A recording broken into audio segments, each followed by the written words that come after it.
This presentation is the result of thousands of hours of work over the last 3 years. During its creation, I almost ended it all, and I'm not talking about the business. This is not a set of business slogans or a pitch deck or something like that. These are a set of principles I will embody until the day I'm yet again topsoil. These days, everyone wants your attention. Like this, subscribe here, do this, buy that. And I'd be lying if I said that I didn't want that, or else why would I be uploading this video? But what I can say is I can be very transparent about the purpose of this video, which is for you to find more of yourself. Inside of every human being that's alive, has ever lived, or will ever live, is a true transformational power. And that's what this video is about, finding that. And this set of frameworks is to transition out of the failing system that we are currently in, which it is completely failing and there is no stopping it. It is like a collapsing tower, each floor falling, accelerating the collapse of the next one underneath it. And these frameworks offer a transition, not just for businesses, but any individual that is looking for change within and doesn't want to keep blaming others, and they want to be accountable and have power. That's what this is. So I hope in the next 68 minutes, you find yourself and you too can experience it. Yeah, so this is the PetLovers Five. I call it that because it's a lot to remember. The purpose, mission, vision, core truths, and the 12 ways. The 12 ways are replacing the behaviors that Robert helped us make because they're much, much more clear and actionable rather than something that's a bit more fuzzy or unclear. So the following information is not any one ideology. It's something that's beyond culture, religion, nationality, or politics, and it doesn't oppose them either. It's not, this is better than that, or this is the way. It's not. So this is the information that speaks to what's in all of us, which is the ability to recognize truth, unity, and love through your own direct experience, which is actually the only way that you could ever do it. Okay. So, like I said, this is going to be the transparent core of Pet Lovers. So this is not something that's just going to be a presentation and then it's kind of done. This is going to be shared on our website and in many other ways in the future as well. It'll be integrated into the fabric of the way we work in various ways, whether that's in ClickUp and ClickUp AI and our new AI system that I've been developing in the background the last month called Pet Lovers Omnia that we can get into more tomorrow. And then I'll even publicly be sharing this on my own platform. I've wanted to do my own personal social media for a while, but I have never wanted to just do informational videos. I don't know, it just hasn't interested me. Like I don't want to make a video on, how to make $1 million a month on Amazon. That's just not important to me. And it's going to go away because AI is commoditizing all information. So no one has any edge on information anymore. I mean, in the current state, there still is a little bit, but that's in the next 2 years, that'll be gone. So people will really only be able to share their real experience anyways and their own creativity. Um,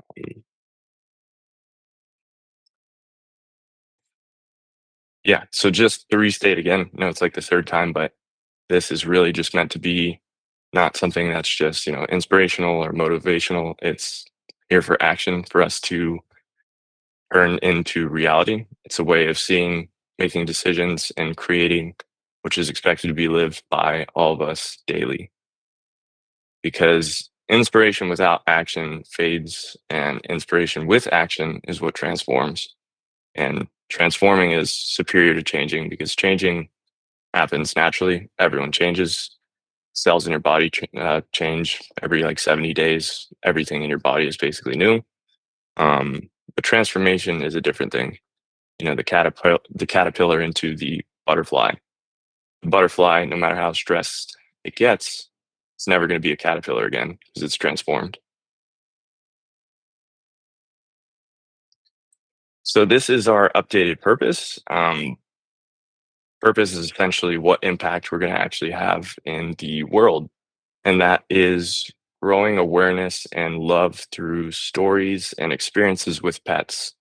So previously, I don't expect you guys to remember it, but the original purpose was growing awareness for love through experience of pets, which is beautiful, but we had no way to really do that because what is the experience of pets? Like what is that? We sell lint rollers. We're not like a pet cafe where you can go pet like a corgi and be like, this is the experience of pets. So we kind of had no way to actually do it. And now we do. It's going to be the POFIS. That's going to be the mechanism for awareness and growth initially. And that's going to grow very, very, very fast because we've already succeeded in social media in the past, gotten 15 million views in 7 months. Um, and the business is now currently 10 times calibrated versus 10 years ago. Or, sorry, not 10 years ago, 2 years ago. And we have a team of 5 currently and growing, which I'll talk more about tomorrow. Me and Chandran have been putting them together. There's some very, very talented people who have worked on very, very large projects. And it's really exciting because media has always been a dream of mine. But I used to think I had a lot of, you could say, limiting beliefs, thinking, well, I'm not that creative, which is just wrong. Um, and something that was true is media used to take a lot of money. I mean, it's like you want to make a movie, do you have $80 million to, make the Avengers or whatever? It's a lot of money. With AI, we'll be able to create Hollywood level. Well, I don't even want to compare to Hollywood. We'll be able to create really great original content that's very, very, very high quality for hundreds of dollars or maybe thousands. And it's going to continue to get cheaper and more accessible. And that's going to become reality in the next 90 days. It's going to happen very fast because, like I said, I know what I'm doing and I don't have any doubts or fears or hesitation. It's time to just go. So the vision is what we're working towards, and that's to become the beloved pet media brand through storytelling and products that deepen the bond between pets and people. We are now going to be media first. That doesn't mean that products aren't not important. They're still very, very important. When I was researching company mission, vision, statements, all of that, I came across, Amazon, all the biggest companies, and they're all like, we want to be the greatest or the best or the most. And to me, that's the old way. It's done because how can you be the greatest when you're one of one? Everyone's unique. It's like your fingerprints. Would you say, I have the greatest fingerprints in the world? That doesn't make any sense. It all just comes from, you know, ego and competition. Like, I want to be the best. It's like, you just probably want to make the most money, which maybe you should just say that, but they could never say that because that would not be socially acceptable. Um, and the word beloved was chosen intentionally because our pets show us unconditional love, and our brand must reflect that and amplify that same quality back to the people who support our brand. So the media and products are not separate. They're going to be both vessels for the storytelling and bond building that we're going to do. And this is not going to be a lint roller company any longer. It's going to rapidly change. And we're not going to just build a company that people know. We're going to build one that they love. Uh, and love grows when awareness does. And I'll talk more on this later because that's maybe a bit abstract, but you'll understand in a bit. So the mission is how we're going to make the vision happen.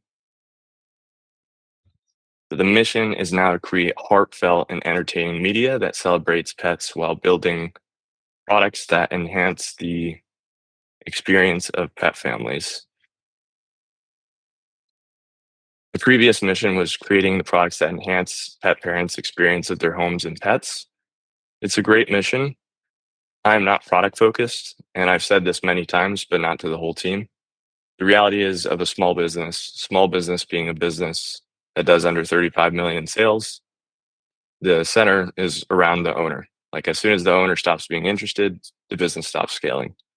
And I've had my ebbs and flows, which I'll get into later, but I'm not a material person. I mean, I just need my laptop and I mean, I love my house. I live in a very nice house and it's actually taught me to learn and appreciate more about houses, but I'm not a mechanical person. I don't see products and be like, "Oh, I wanna go make this idea." That's not how my mind works. I'm very digital.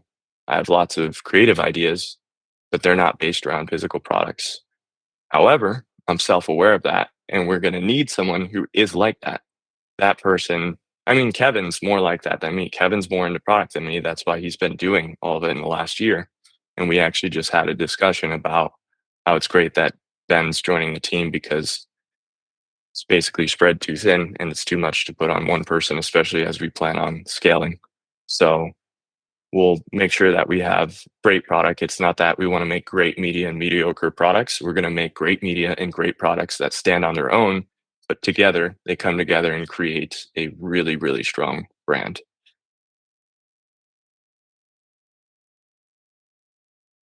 So if you all remember, it was the five, actually four core values of love, growth, accountability, and transparency.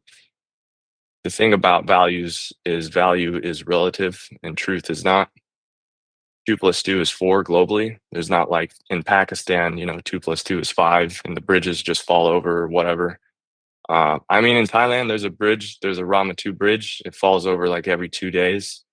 I mean, that bridge might be 2 plus 2 is 5, but for the most part, you know, uh, math or truth is not relative. So that's why these are called the core truths and not core values because they are not relative. These are self evidently true. If anyone really thinks about it, doesn't matter what culture or country you're from, it makes sense. So, love, the source of all living creation.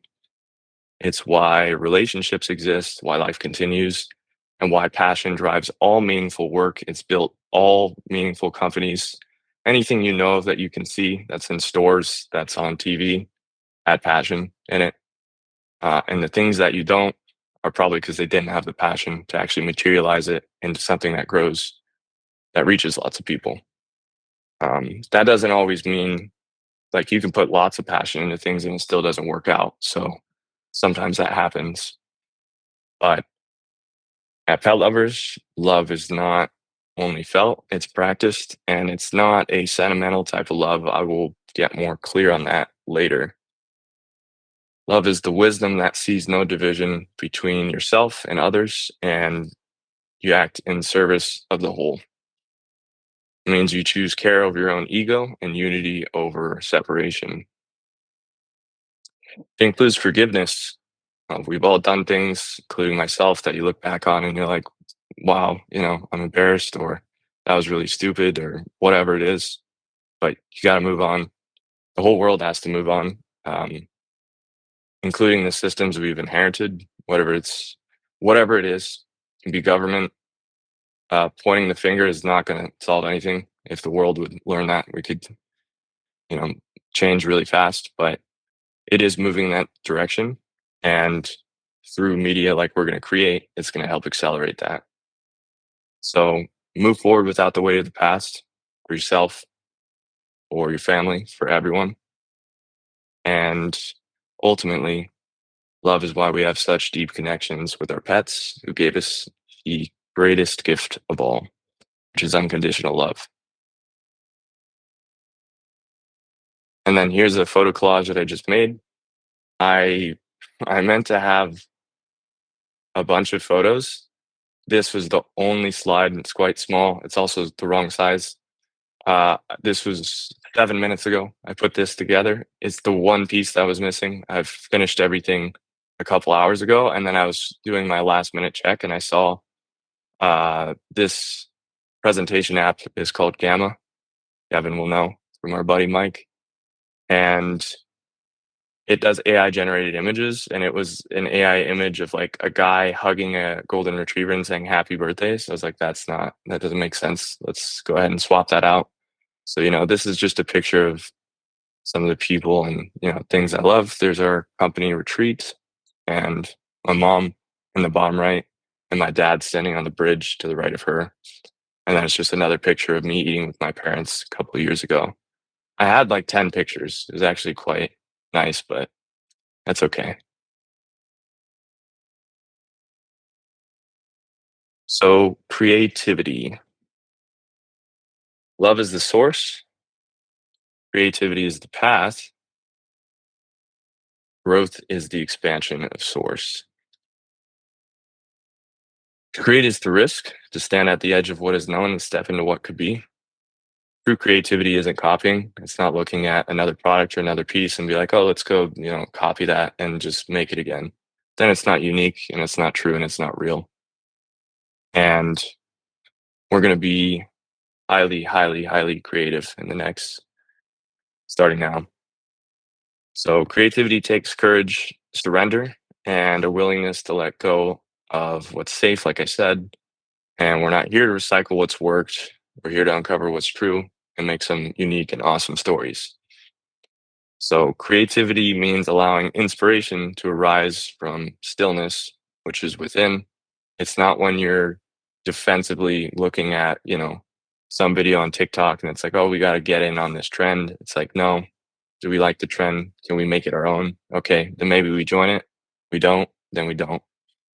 Um, it allows you to see the whole, allows you to see the community, unmade stories that other people don't see, unmade products, brand's essence, and ultimately create something that's actually meaningful that moves people.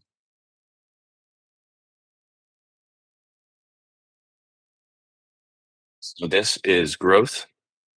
Growth is the expansion of capacity, the capacity to love, to create, to serve. Here, growth is both an individual responsibility and shared commitment. There is no like, I grow the most and then you all, I don't know, carry on and, I get everything. It's not how it works. And the image on the right is an image I took on my Galaxy S6 in mobile home that I grew up in. And the packaging design is something I paid $25 for on Upwork. And the small picture, this is Evercare, owned by Procter and Gamble. And as you can see, I told the guy to literally copy it. I said, just copy it because they're doing well. So let's copy it. So it wasn't, uniquely creative, but I was doing the best with what I had. So that is growth in one picture. I could speak a lot, but that says it all because where we are now is very, very different than that. True growth comes from meeting life directly, learning from your experience, and integrating those lessons into how you live and work. We challenge ourselves and each other to become more than we thought possible because when one of us grows, we all do. Growth is the foundation that allows for deeper love, bolder creativity, and greater service.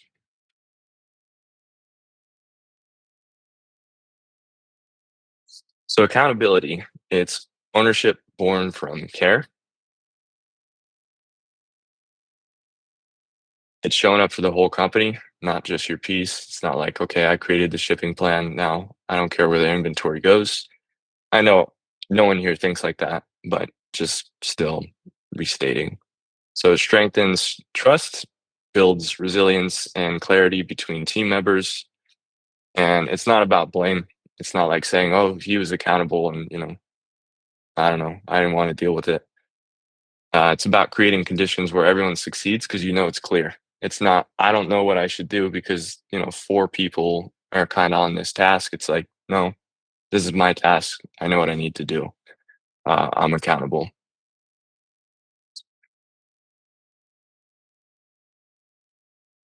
So transparency is the final truth. It ties them all in together. Transparency builds trust and dissolves division, and it's sharing information, context, and intent so everyone can act and do their work with clarity. It's like building an engine. If you look at the hundreds of nuts and bolts and you only understand the nuts and bolts, you're not going to be able to build the engine. To build the engine, you need to understand A to Z, all the nuts and bolts and how they come together with the pistons and the internal combustion to create the engine. It's the same with the business or anything in life. The more you understand of the whole thing, the better you are. And that's why the traditional CEO, chief executive officer, has the most leverage.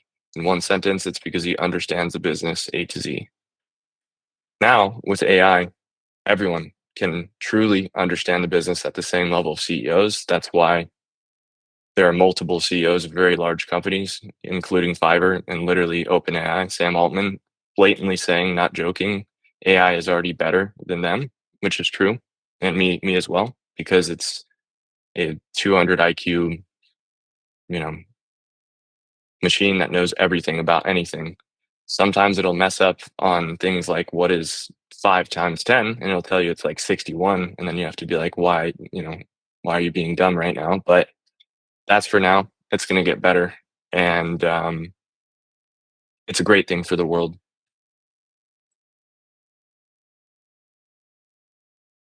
Okay, so now we get into the actionable principles, which I call the 12 ways rather than 12 principles, because principles isn't a bad word, but I want to make our own, not jargon, but I want to move away from the old way because it doesn't work. So these are universal principles, like I said at the start, that move beyond culture, religion, nationality, or politics without opposing them or disrespecting them, but just by going deeper. They actually support a lot of them.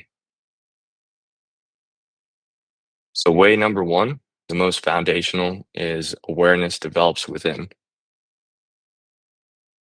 So, awareness isn't transferred, it's discovered. No one else can perceive reality on your behalf. No one is inside your head. You have your own unique vision. And then we have a monk levitating, which is interesting. So, for each of these 12 ways, I've prepared real examples from actual situations in the company. It's, yeah, I'll just go ahead and read it. So, to start with, we spent tens of thousands of dollars with a process consultant to build out our ClickUp and ultimately rewrote everything. It was almost a complete waste of money. Paying someone to design your walking path before you've learned to walk is like paying someone to lift weights for you and expecting to get stronger. It doesn't make any sense. You can't outsource. It's like outsourcing eating. You can't do it. You got to do it yourself. There's no way around it. So I've also prepared life analogies because people learn in different ways. So the life analogy for this is you can read as many books as you want about how to ride a bicycle, but until you get on the seat and wobble and fall, you won't know how to balance. You can talk about how an orange tastes for 5 minutes, trying to describe it to someone, or they can just eat it and know within 1 second. Perception doesn't come from explanation because, once again, it's in here. You can't explain what's in here, you can only experience it.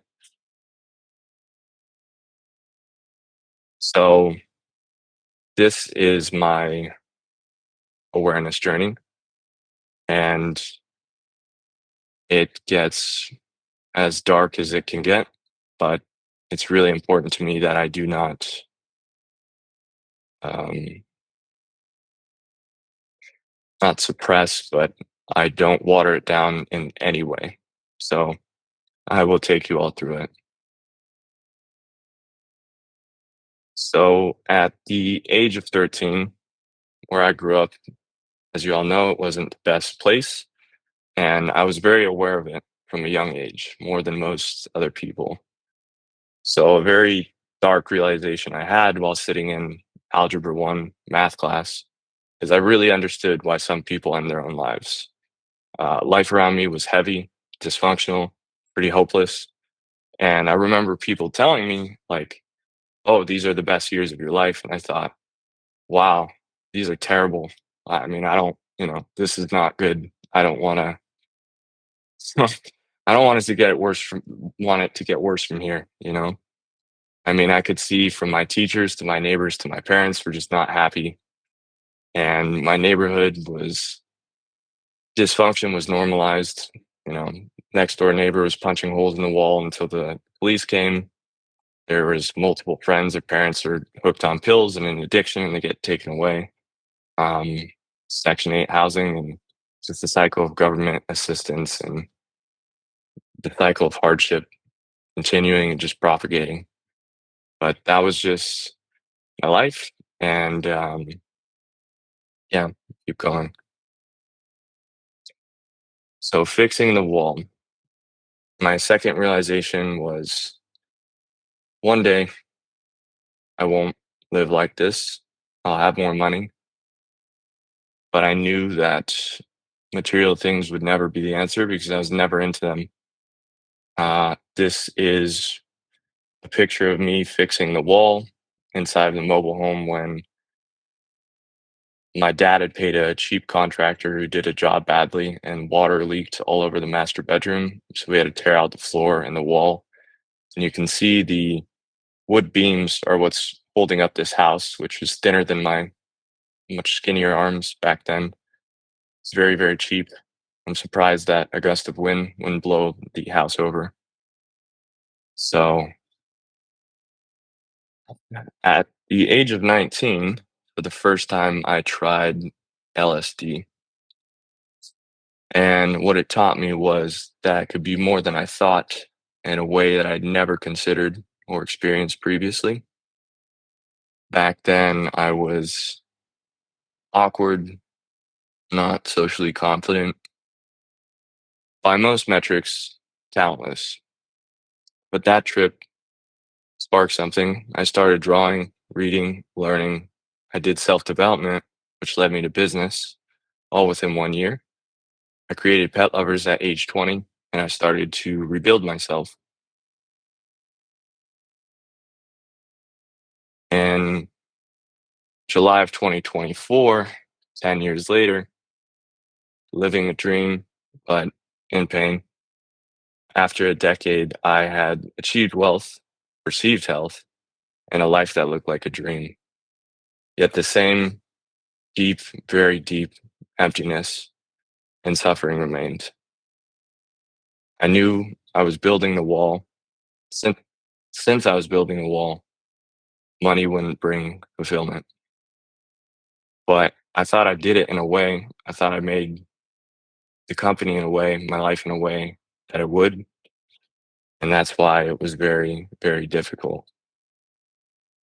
I was a millionaire in my 20s, traveling the world, doing my business from a laptop. But my issue is that money and status mean nothing to me because money means nothing. I mean, at the deepest, most important level, it represents nothing. It represents faith in government. No one has faith in their governments, regardless of whatever country they're in.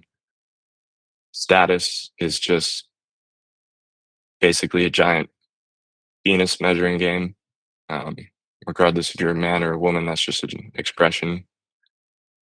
And that's also meaningless.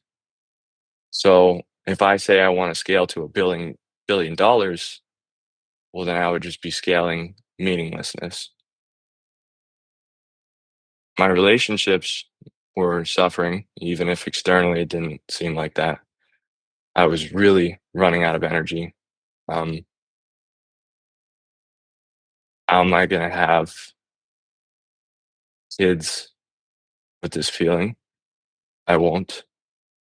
So my relationship will end as well. And I even simulated everything I could think of. I could sell everything and live on my own in a farm, something like that. But the emptiness will still be there. I tried meditation for hundreds or thousands of hours. I've read dozens of books. I've done breath work. I've done ice baths, tens of thousands of hours of learning. But it's the same problem every time, which is this emptiness that just I can't seem to break through until I realized the most painful realization of all, which is there was truly nothing left to strive for. So there's a quote by Nas, which sleep is the cousin of death. And the only peace I'd ever consistently had was in my sleep. And I decided that I needed permanence.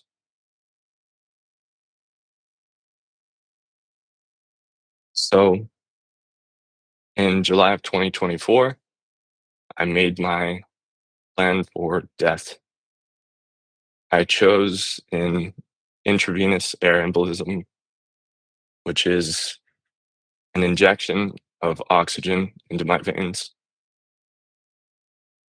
I wrote 3 letters, one to my family, one to my girlfriend, and one to my friends. I made plans for Jackson Theo.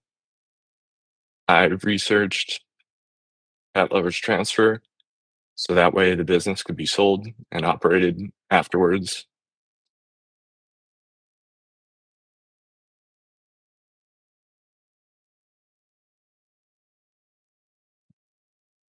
Thankfully, something told me to not do that. And that was the first thing that taught me that I could be more than I was. It was a drug, the LSD. So I took 260 micrograms and I went to the mountains of Chiang Mai alone. I took them. It's a very, very large dose. I started watching a movie, Spirited Away, and 5 minutes in, I stopped. I had a fire inside, said, no more running. I'm going to face every fear, every memory, every trauma, and I'll either dissolve it and dissolve the pain, or I will no longer have the burden of carrying pain. So, 6 hours into that, after a very, very, very intense, very difficult experience, I stood up and I looked between 2 trees, and it was like I was struck by divine lightning. I felt trillions of cells in my body vibrating with bliss. And it's not because I was hallucinating, I was basically bone sober. I didn't have any pain. I realized I never did, not as a idea, but as an experiential truth. And that 5 seconds started the process of rewiring my nervous system.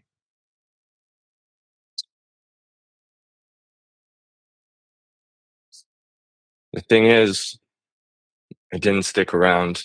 The next 2 months after that were great, the happiest months of my life so far at that time. But because it was through a drug, it started to fade and replaced by the very familiar weight of irritability, sickness, as I was getting sick very, very often, and a mind full of noise. It's like a prisoner putting back on his own chains. and this was debilitating. I had begun to be depressed in a way that I never had before. Meditation really wasn't reaching me. This was from December of March. I started sleeping up to 12 hours a day. Um, my relationship ended. Uh, even even when we hit $1 million in revenue in January, that it could have been 50 trillion, just didn't matter. Um, I mean, I was happy to see it, of course, but this was kind of swallowing everything. Um, Even during our January retreat, which I wanted to be happy about, and I was in some ways, but I had this that I was dealing with simultaneously, and I didn't want to show it.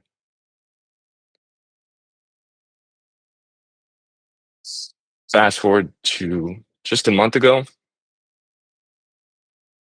or not a month ago. Sorry, I missed.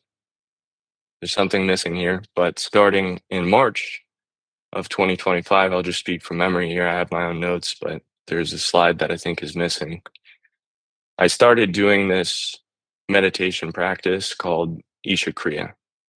It's a free YouTube video. It's 12 minutes, and I instantly started to feel different. Started to reconnect with that feeling that I had felt for those 5 seconds in Chiang Mai. I immediately had more distance between my thoughts and myself and started feeling much, much, much better. I continued to practice this for a couple months and just continued to feel better and better. But in July of 2025, we had this tax issue that everyone knows about. I've spoken about it many times. And it once again kind of pushed me to the brink because we lost $30,000 and I was told that we're going to be taxed $79,000 and it's final. And it is probably the most immoral and unjust and wrong thing that I've been forced to pay tax on us losing. But at that time, with the weight of everything I just told you, I just let go. I actually started laughing uncontrollably because I just saw the absurdity in it. As wrong and as unjust and frustrating as it was, I have been through so much more in my life than losing $79,000. Um, if I lost $790,000, it would not compare to what I've already done. So in that moment, I let go everything. It wasn't just the taxes. It was my past. It was old wounds. It was habits, attachments, just everything, all gone. Like a single breath, just like that, gone.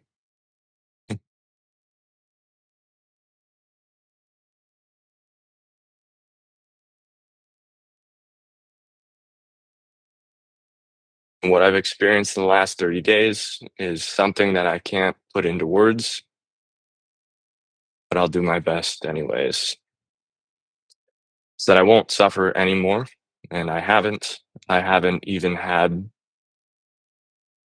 so as much as pretty much a negative 2 minutes. Um, 99% of my thoughts are positive, and actually, I have way less thoughts. I consistently have lots of time of no thoughts at all. Uh, and this realization didn't come from LSD or any drug or achievement or any escape. This is fully internalized, and it is beautiful. Um, hmm, I'm free now, and yeah, so that's it for what's very, very sad previously, but it's done now, and I'll never revisit that. It doesn't matter if I lost everything, I lost my business, my arms and my legs. It doesn't matter. I know who I am now, and I'm not going to suffer. And that's permanent. All right. Well, the good news is, like I said, that's it. That's the sadness is only uplifting from here. And we'll have another meeting tomorrow, which I'll get into later, which is only uplifting. So to go through on way two and to recap on way one, since that was a long story, way one is awareness starts from within, and way two is awareness is the gateway. So awareness is unbiased observation. It's not analysis. You're not computing anything. You're just seeing unbiased, just perception itself. Intelligence is the capacity to respond wisely to reality. That's the proper functional definition, because there are many ways to define intelligence, but if you just say to respond wisely to reality, it makes it quite clear. Wisdom is what connects different domains of intelligence together. So awareness reveals hidden patterns and meanings that you previously didn't see. It's not always about seeing new lands. It's about seeing the same lands with fresh eyes, is a favorite quote of mine. Because you can read a book or watch a movie 1 year, and then you read that same book or watch that same movie 2 years later, and it's completely different. Obviously, the movie and the book is not different. It's the same thing. It's you. You're different. So that's a favorite kind of analogy of mine. So the pet lovers example for way two is Clarice had noted since we launched the blue arrows on the lint rollers, like the customer inquiries had decreased to none. And considering our entire business previously was lint rollers, it's quite important that we make them as good as possible. So awareness of a real user experience led to a design change that reduced support needs and just made our product better. So way to life analogy. So a coder, like a computer programmer, can write flawless code with intelligence, but wisdom sees how the feature will actually affect users' support and long-term growth. Wisdom grants security, not control, but peace. So way three is experience brings inner freedom. Freedom is not the absence of challenge. It's the absence of internal fear in the face of challenge. Challenges are a result of taking action, and they don't have to be negative. It doesn't always have to be bad. It can just be like, okay, we want to launch this product in 40 days, but the lead time is 45. Challenge. Instead of it being, ah, the world's gonna end because I don't know, 5 days, this is stressful. It's just like, no, just figure it out. And that's just part of life, but it doesn't have to be disempowering. Experience teaches more than just facts. It reveals who you truly are, and meeting life directly reduces its control over you. The more you face life, the less afraid, the less issues you have, the more confident, coherent, confident you become. So the example for way number three, I had mentioned this about a year ago. We were talking about, it was something with some big update that we were pushing, and basically I just quoted, you do whatever it is that you're doing enough times until your discomfort evolves into understanding and entirely or mostly vanishes. That was the exact quote, which illustrates the inner freedom that comes from experience. Let me get more specific because it's a little vague. Say you're doing public speaking. Eventually, it's very uncomfortable, something I've done now a couple times and is terrifying at first. And I still get nervous for where I'm at now because I haven't done it that that much, which is going to change. Um, but I'm not terrified anymore, and I won't be in the future, and I'll continue to be less so until I'm just completely comfortable, whether it's standing in front of 10 people or 10,000, because you do anything enough times and you will be comfortable and even happy to do it. So way three, life analogy. Yeah, it's that. So first time you speak in front of a group, your handshake and your voice cracks, but after three times, fear fades, not because the crowd changes, once again, because you do. You live through the fear enough times to know that it won't break you, and that's inner freedom. So way four is wholeness is greater than parts. Fragmented knowledge creates confusion. Integrated understanding creates wholeness. And here's a nice little icon. So mastering parts without the whole creates overwhelm. If someone, this hasn't happened with us because we have enough integration, but this happens all the time in other companies. If marketing is pushing this promotion, but you're running out of inventory, and it's actually, we've done that before. We spent on PPC when we're going out of stock and we didn't turn it off in time. So the left hand doesn't know what the right's doing. That's not good. um, the lack of understanding the two different parts that create the whole is what causes mistakes and causes issues. We'll define the whole much more clearly in way 9 for how we define what the whole is. So the pet lovers example for way 4 is when I first realized that AI is capable of connecting a bunch of information and automating a lot back in November of last year. I said it's going to be Team GPTs to click up to Google Drive, and that'll be the new information flow.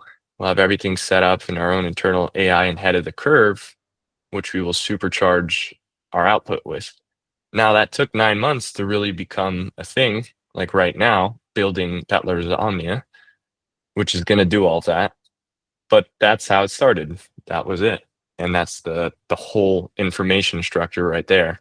If you have our, well, it's actually missing a really important part, which would be the AI, all of our sales platforms, Amazon and everything else, then the project management, and then Google Drive. And then you have all the information connected together and it has context and it knows how to communicate and summarize everything. Uh, and I'll get it more into that later.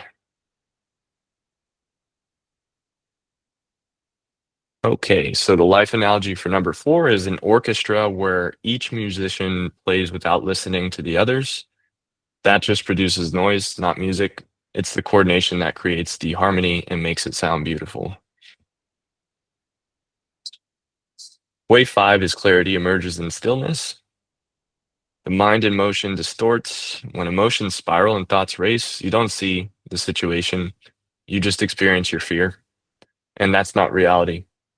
There is clear perception is what reality is. Fear is just your own projection of your own fear and insecurities. And in stillness, answers aren't created, they're revealed. They just pop in your head.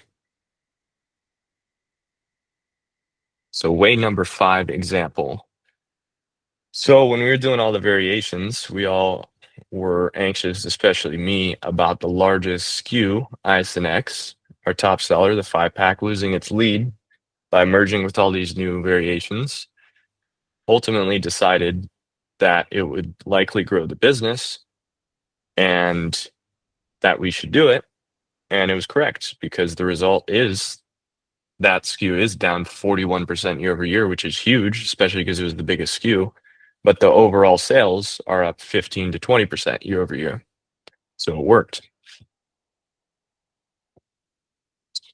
Okay, the way 5 life analogy. So if you take a boiling pot of water on the stove, the water molecules are moving really fast. As you take it off the stove, the temperature cools and it becomes less chaotic. So you take that same pot and freeze it, it becomes a perfect crystalline structure.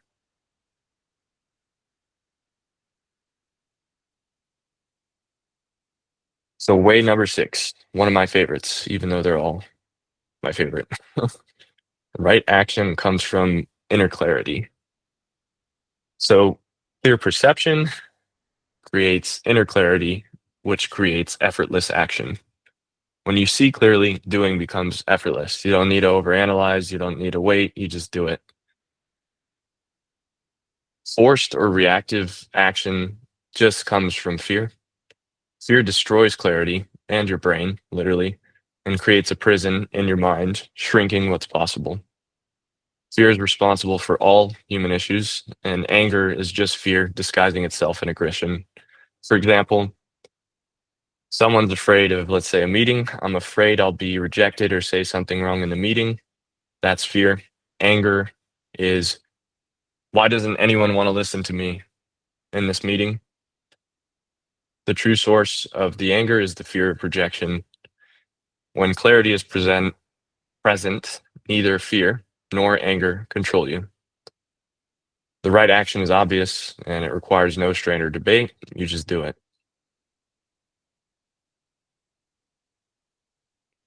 So pet lovers example, way number 6. So we all probably can remember when the Easland Mega V2 broke. I think that was in January at the team retreat. And Kevin didn't lose his mind. He just calmly discussed that it broke compared with competitors, and we had to go back to the drawing board. And then Bella worked with the suppliers to do a new material and test again. And even though this extended the timeline, it was the right action to do.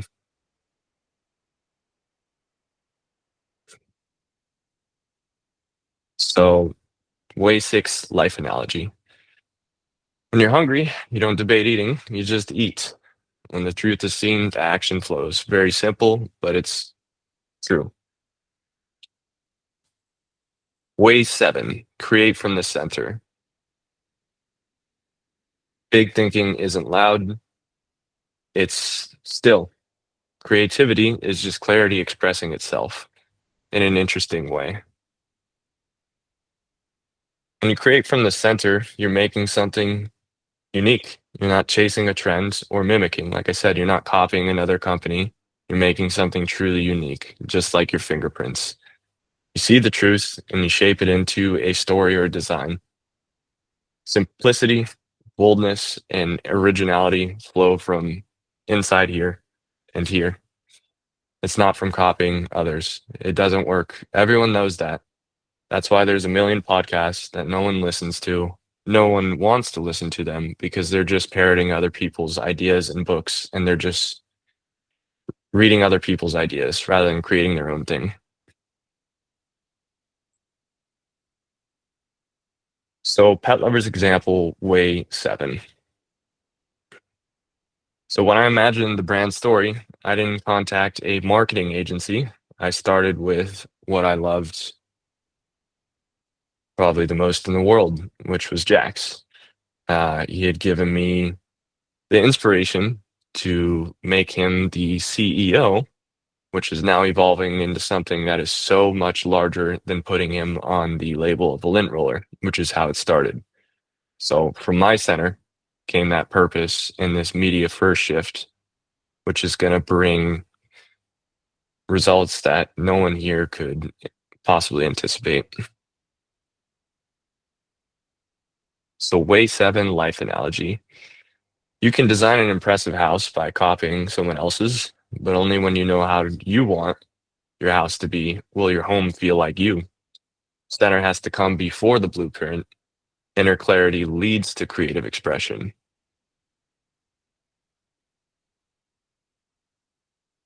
So way number 8 is movement creates readiness. Starting with action, most decisions are indeed reversible. I think this is a quote from Jeff Bezos. I'm not totally sure, but it's true. Most things that you decide on are not going to destroy the business or yourself. Almost 99% of decisions you make every single day are completely inconsequential. Well, not completely inconsequential. That makes it sound like it's meaningless. More so, they're not going to end things. It's going to be, usually it's the upside is way higher. the downside's pretty small, but the upside's very high. Case in point, what I just said. Putting Jax on a lint roller label, just a fun little idea I had, now materializing into reality, into a full media team with professionals who've worked on very large movies with A-list Hollywood actors and all types of people right there. That's it. An experiment, most actions are experiments. So you're just testing, you can't know everything, and you know by taking action. And you learn much faster than those who plan excessively. Analysis by paralysis, which is not a real thing. It's just being afraid. Let's just call it that. So you don't know what you want to do, and you're afraid, so you call it analysis by paralysis. And that's fine. It happens to everyone. Well, doesn't. If you meditate a lot, it won't happen, but happens to most people until you get to a certain point.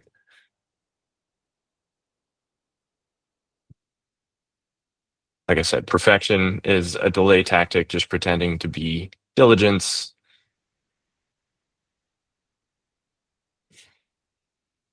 PetLovers example way 8 is we did not wait until we have a enterprise team like we have now to start the content 2.5 years ago with Jax and then later Theo. We just started, and our most viral video came not from the 10th iteration, but from the first, made with love and urgency. So credits to Matt for pushing the video of Theo, because I did not want to make a video of Theo in the hospital, because I thought if he died, then I would really not like that video and not like it being out there. But he didn't, and it turned the company into what it is today. And this new direction is heavily influenced by that, although it's a very different direction than that. It's still very important, and that was creation expressed from the center. Okay, way number 8, life analogy. So you don't practice swimming by just standing at the edge of the pool with the whiteboard. You get wet, you flail, you float. The only way to be ready is to get in the water and swim. This is life. This one is one of my most favorite. I think to me, they progressively get more and more momentous, exciting. Deliver what matters. I call it the Trinity. So we first have the community, and that's the people who consume our media and or buy our products. They don't even need to buy. If someone lives in Uganda and we don't have any inventory there, but they're watching our videos, they're still part of the community.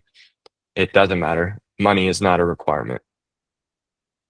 The second level is the co-creators. So it's those who are shaping the brand through creativity and support. It includes our manufacturers, our suppliers, anyone we're collaborating with on the brand, affiliate marketing. We will have an affiliate system in the very near future that powers our sales and growth, and those are our co-creators. Then there is the society, which we're all part of the interconnected whole, which is affected by our choices, because what you do does affect the people around you, even if it's in a small way, it does. And we're not going to do it in a small way. So Pet Lovers example, way number 9. This very presentation is the example of delivering what matters. It wasn't rushed, and every single word, icon that you may or may not have paid attention to, sentence, paragraph, page, image, and way was shaped with intention and care. None of it was just done by jamming prompts into AI, although I significantly used AI to accelerate this. I still edited and manually selected everything. This will serve as a foundation for the new heights that we will be rapidly reaching in the next 1, 2, and 3 months. So way number 9, life analogy. Using our plants, the co-creators, which I just described, are the tectonic plates shaping the foundation beneath everything. Society is the landscape consisting of the land, water, and atmosphere. The community is the life on the surface, delivering the meaning to all of it. Way number 10 is own the whole. Ownership means showing up for the entire picture. It's not just your piece. It's about caring rather than controlling. It means acting without needing permission. If you see it, you solve it. If it's relevant to you, because you can't always, you know, take everything on your back. Pet Lovers example, way 10. When we started creating content, I wanted to do charitable videos focused on helping animals in need, not to gain views, because most of them performed worse than our already well-performing content, but because they reflected something deeper. Owning the whole means caring for the entire picture. It's like being a mother to the world, our community, co-creators, and broader society. So way number 10, life analogy. If the roof is leaking, it doesn't matter if you're the plumber, you grab a bucket, you make the call. Ownership means stepping in, it's not stepping aside. Way 11 is be open, speak truth. So speak with clarity. You speak with clarity by being aware. Once again, that's why meditation is instrumental. And one thing I forgot to say in the beginning, I think, with meditation is a lot of people will say, oh, well, it's not for me. You don't actually have to answer this. You can stay muted, but would anyone here say having lungs is not for me? Like, oh, I don't need lungs. I'm just a fish or whatever. Like, I got gills. No, you all have lungs. You all need to eat. Meditation for a clear mind is as important as having lungs is to stay alive.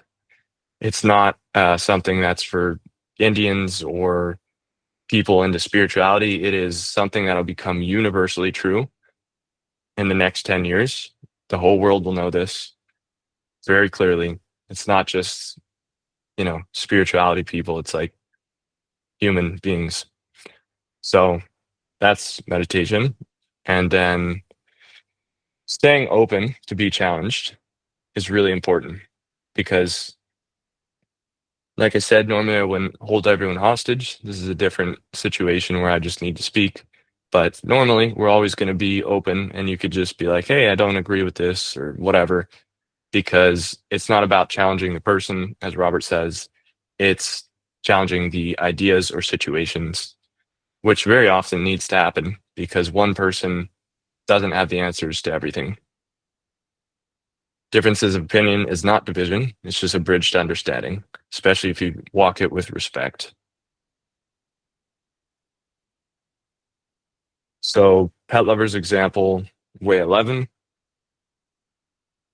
Starting about a month from now, I'm actually borrowing from the future, but I'll be going on many podcasts, not as marketing for pet lovers, primarily to promote awareness these ways, many other things that I haven't shared in this presentation, as there's just not enough time, and sharing my experience.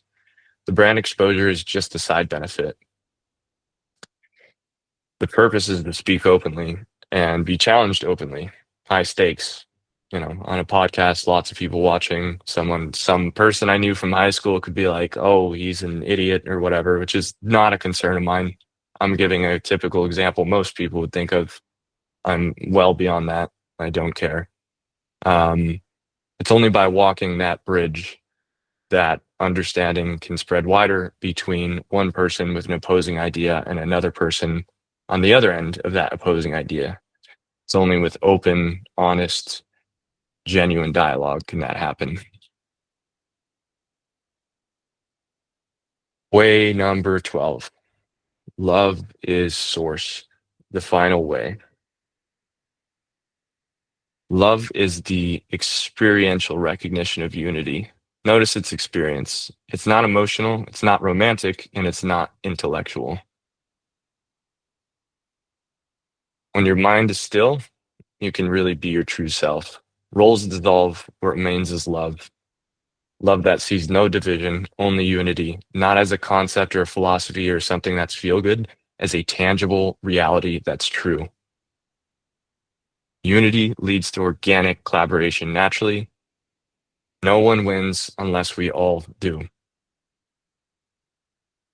All experience converges into one very large life. Remember that. A great fractal of life. There are many analogies and there's many ways that I could put together this analogy, but this is the way I did it. You have brain cells, which are like a network of neurons, tens of billions firing inside your mind, but only one mind emerging. Insects, like bees in a hive, individual movements and roles, but every action serving the health of the colony. Animals, like migrating geese, flying in a flock, each taking turns at the lead. The land and water, mountain streams feeding into a single great river.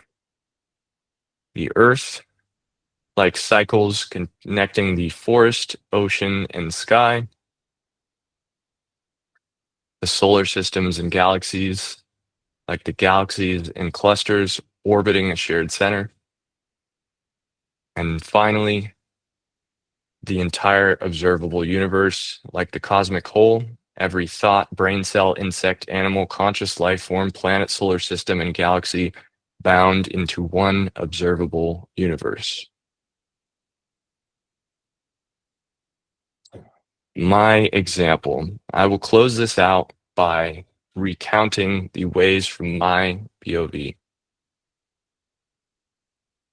It was only after I pushed myself to the extreme, to the farthest point that I could possibly go, did I realize truly from my own experience that nothing external would ever fill that void of emptiness. There's no amount of books, podcasts, seminars, programs, didn't matter who I would talk to. It just doesn't matter. The only way was by going inside. So I turned inwards and I developed my awareness. Through this awareness, I developed the creativity and intelligence to create the presentation you've just seen. Through my experience, I discovered freedom, bliss, and more. I became whole, greater than my fragmented parts. I now live with clarity and stillness, which generates right action for me to be able to create from my center. The movement I generate within allows me to be always ready, deliver what matters, and own the whole. I care for it as a mother would, which keeps me open to speak this truth. The final integration is this: the mind within you and the entirety of the observable universe are one and the same, conscious, unified, and alive. Love is the source connecting them. And instead of you trying to imagine that, you can see for yourself right now. The image on the left is a brain cell. The image on the right is the observable universe.